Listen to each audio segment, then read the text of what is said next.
Next training part 3. நம்ம இதுக்கு முன்னாடி பண்ண எல்லா டாப்பையும் அனலைஸ் பண்ணி இந்த பக்காவாக பண்ணுறோம். ரெடியாரு போடு. அற்புதம் அற்புதம். போடாங்க.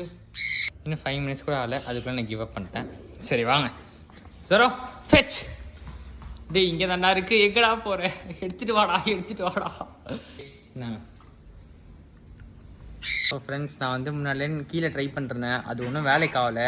அதனால் நான் என்ன முடிவு எடுத்திருக்கேன்னா, நான் வந்து நம்ம ஃபஸ்ட்டு ட்ரைனிங் போட்டதுக்கப்புறம் ஒன்றுமே வேலைக்கு ஆகலை. நான் வீட்டில் வச்சு ஒரு தடவை கொடுத்துட்டு இருந்தேன், அப்போ ஒர்க் ஆச்சு. அதனால் நான் இப்போ திருப்பி இங்கேயே ட்ரை பண்ணி ஒர்க் பண்ணலாம் அப்படின்னு இருக்கேன். விளையாடா டேய். ஹலோ தோரோ. ஏய் கைஸ், இன்னைக்கு பார்ட் 3 கேன்சல். நம்ம பார்ட் 4ல் மீட் பண்ணுவோம். டாட்டா.